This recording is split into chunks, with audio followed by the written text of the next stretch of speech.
Golden Bluted back with another video just for you, the college football fan. So if you are a college football fan, go ahead and hit that like and subscribe button. Look, it's a long college football offseason, but I'm here to get you through it. Don't forget to go check out our Patreon page. A lot of time and effort going into that. And I call my Patreons the shot callers because, well, they do call the shots around here. Also, we have a great website designed and created by Joey Foster. We have 8 great writers led by head writer Michael Walker. Day 4 of me being sick, so my voice is still a bit raspy, so bear with me. But I saw a video yesterday of one of my good friends on YouTube. His channel is called the Outlaw of College Football. You should check it out. It's a great channel. I love it. It's entertaining. I'll leave the link in the description of this video. Definitely go check him out and give him a subscribe. He was talking about the drama that Caleb Williams keeps stirring up. It seems like Lincoln Riley and Caleb Williams want drama.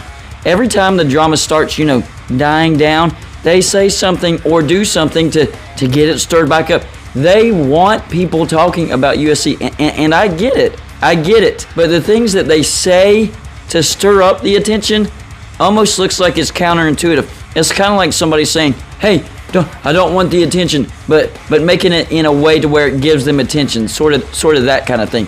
And the biggest thing we're talking about is one of the more recent tweets by Caleb Williams. Here's what it said. Well, first off, it started off by saying indeed. Yeah, that's a way to start off a tweet, saying indeed. He goes on to say LOL. So the first word indeed, second word LOL. Right after that, a crying laughing emoji. This is off to a horrible start. Goes on to say, can't win with the internet, but these sites like 247 that need attention and activity aren't helping it. So what do? Is paint the bad image to get more clicks. They don't have to paint a bad image. You're projecting it. Like if you're gonna do that, and then all caps, stop writing about me. I don't need or want the attention. Thanks, kissy face emoji. Yeah, that's kind of the opposite of what you're projecting. You're saying you want attention. Tweets like this draw attention. You're acting like a prima donna.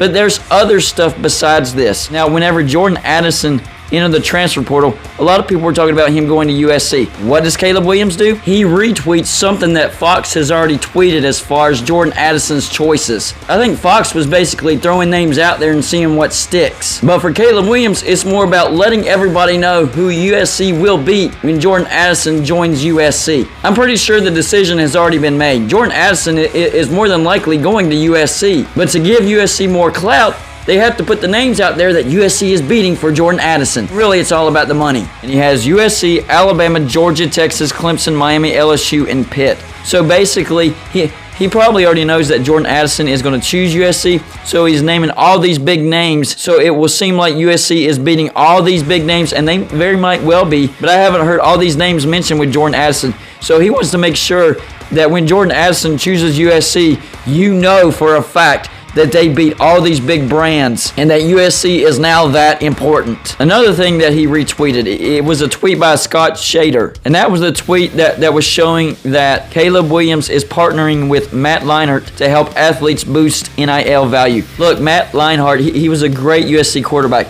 but one of the things he was known for, being a drama queen. So you're getting two guys that are very dramatic, trying to get attention, joining together and creating an NIL package. And it's all to get the supreme athletes to come to USC. That's what the whole goal of this is to do, is to get the biggest names to come to USC. I understand that. I get that. It's a great plan. The thing that I just don't like is the disingenuous way he does things. Actually, I don't want attention. And yet he does everything in his power to get attention, especially when the conversation starts dying down. Hey guys, they're not talking about USC right now. We need to do something to stir it up. Here's one thing that I didn't know about Caleb Williams. He went on Good Morning America to do an interview. Maybe I'm living under a rock and didn't know about it because apparently this happened back in February, but I honestly had no idea. But here's what he said on Good Morning America. First, about 10 years ago, my dad actually told me to make a list of schools that I want to go to. Okay, that's interesting. And he said, 1, you can't have Alabama on there. Why would he not be allowed to have Alabama on there? So I ended up choosing schools like the West Coast schools out here, and first was USC, and dreams do come true. Okay, so basically 10 years ago, your dad told you to make a list, can't put Alabama on there, and it was mostly West Coast schools, and first was USC. You're at USC, so your dream came true. Whatever you say, Caleb. He goes on to say, next was obviously I had Coach Lincoln Riley and everybody else that came over from Oklahoma here. Yeah, we already know about that. And that's a certain sense of comfort when you have people like that here that you've been around for at least a year and talked to for more years before that. So, bringing all those guys that he already knows from Oklahoma has brought him a sense of comfort. Then he goes on to talk about the reaction of the Oklahoma fans. They reacted kind of how I expected them to. I appreciate the OU fans. I love all the OU fans. All the love and support they have given me throughout the season when I wasn't playing before I got there. And then after I was playing, kind of, they always be in my heart.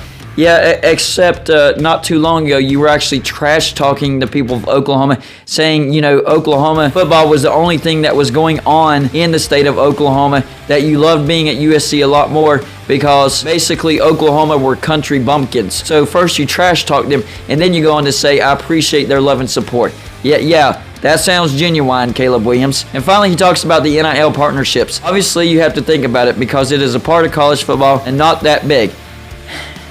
It's a part of college football and not that big.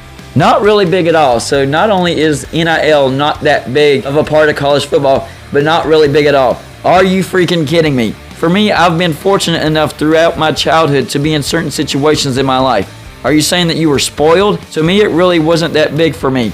But I do get to do some cool partnerships. I'm the name and the image for this new company called Action Water. Oh my gosh, dude. The whole reason you went to USC was because of the NIL opportunities. Just freaking be honest. You're being disingenuous about all this. Acting like you appreciate the Oklahoma fans when you trash talked them, basically calling them country bumpkins. Oklahoma football was the only thing going on in the state of Oklahoma. There's nothing else to do. That's why you like being at USC. And then that NIL thing, acting like, I have to talk about it because it's part of college football. But it's not that big of a part of college football. Are you freaking kidding? It's changed college football, and it's the whole freaking reason why you went to USC. Why are you lying, Caleb Williams? Just be honest. Say, man, I'm making a lot of money over here at USC. That's the whole reason why I came over here. We're building something over here, and we expect to be successful. See, that's being genuine and just telling the truth instead of being dramatic and acting like, I appreciate the Oklahoma fans, even though I look down on them. And I came over to USC, even though it wasn't because of the NIL, even though it was. You're not very honest. You're very disingenuous, and I don't know what to believe that comes out of your mouth, to be honest with you. And USC fans, don't get this twisted. I am not trash talking you. I am not trash talking the USC fan base. Not at all. In fact, in this particular video, I'm not even trash talking Lincoln Riley. That's kind of calmed down a little bit. But Caleb Williams, my gosh, you have got a drama queen with Caleb Williams. So he better have a lot of success or you're going to be dealing with a lot of whining from Caleb Williams. I mean, the way that he set up USC better go undefeated this year or USC is going to get a lot of backlash. A lot of backlash. So let's look at USC's schedule real quick and see how it sets up. First, they get the out-of-conference Rice at home. Then a tricky road game to Stanford. Then they get an out-of-conference Fresno State at home. Then back on the road to Oregon State. After that, they get Arizona State at home. Then Washington State at home. Then a tricky, tough road trip to Utah. Probably the toughest road trip of the year. After that, they do get their bye week. Then a road trip to Arizona. Then they come back home to Cal. Another home game against Colorado. Then the rivalry game on the road to UCLA. Then they come back home for a rivalry game against Notre Dame. So the way this schedule sets up and the way USC has been building themselves up, I'm telling you, if USC doesn't go undefeated, that is a failure of a season. This schedule is not difficult at all. Now, I'll give you one thing, that road trip to Utah, that could be a very, very tough trip. Utah's going to be good. So, I would actually bump up the basement to 11-1. If you don't go 11-1, USC, I'm sorry, with this offseason, what you've gotten, the way the schedule sets up, it is a failure of a season. If you don't go 11-1, it is a failure of a season, and Caleb Williams is going to get a lot of shade thrown at him. Now, the shade that's been thrown at him so far, he's brought on himself. It's like he wants the shade. I think maybe he will see this video and somebody's throwing shade again. Because the way he tweets and the way he does interviews, he's setting himself up to get shade thrown on him. So here you go, Caleb Williams. This is what you want. I'm throwing shade. You better produce in 2022 or you're going to be the laughing stock of college football. Y'all let me know what you think about this situation at USC. I think it's crazy. I think Caleb Williams is one of the most disingenuous football players I've ever seen in my entire life. I think he could actually end up hurting USC. And you know, he's a great talent. He has the potential to be a really good quarterback. It's his attitude. This could really mess up the plans that USC has set into place. So let me know what you think about the situation and give me the final record you think USC will have in 2022. That's all I got for you for this show. Like and subscribe if you haven't already, and I'll see you on my next show.